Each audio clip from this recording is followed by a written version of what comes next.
Hey there, thank you so much for downloading Visuals to Go. This is the first tutorial of how you can get started using Visuals to Go. So as you can see here, this is the very first screen you'll come across, and you can see that they are quite large in size. So having this screen large in size is a good place to start. So what I will do is actually start taking photos. Is actually start taking photos of the things that my child or my client likes. This could be from using toys or activities or even food or drink. So I might, in this case, tap on the toys album. Toys. And then from here, there's a few images here already. You can tap on the pencil icon. And this is where you can create a new card or even a new album. So you might, if you're going to create a new album, you might call the album Sensory Toys or Transport Toys or whatever the child likes. So I'm going to create a new card.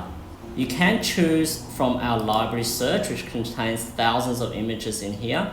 If actually you are a member, all the images here will be unlocked. So I might search for, let's just say, the Rainmaker toy. So I can add the Rainmaker toy. And it will read out Rainmaker. the name of the card. You can swipe down to close the image or just simply tap on the back button.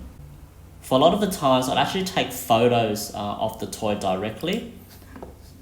And I'll show you how to do that. I'll create a new card, take photo. And here I might take a photo of this one, which is the squishy dog. So use photo. And if I want to enlarge this, and I'll just tap on the image, select edit image. I'm going to tap on the image again, and here you'd be able to crop it and enlarge it.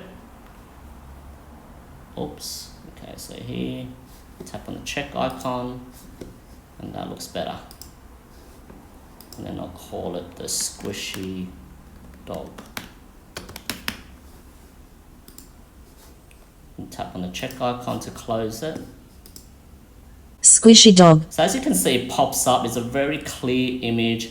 And this is great to really build that connection that I actually know what he likes. And having a big pop-up is just highly motivating. Squishy dog. It's a clear choice that he's made that I want to play with that. For a lot of the times, I would actually limit the amount of choices to make it clear, to really help my client understand choice making. So how I do that is I tap on the pencil icon, I'll click on the squishy dog, and maybe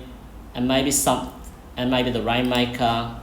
Tap on the three dots at the bottom, brings up some options, and create choice board from 2 cards. So here it's just simplified, and if it taps on the squishy dog, it will also come up.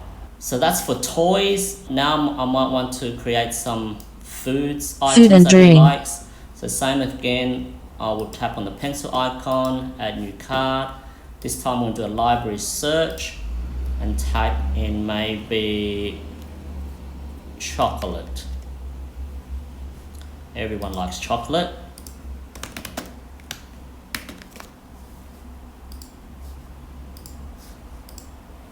Chocolate. And another great place to add your albums to start with is the Who album. So here I would take all your photos of your family members, of the brothers and sisters, or even cousins or friends. So take a photo of them all and put it here. This would really bring relationship and encourages your child to communicate with the people using the app as support. So that's about it. This is the first step in where I would start to create those cards that are meaningful to the child and encourage those choice-making skills.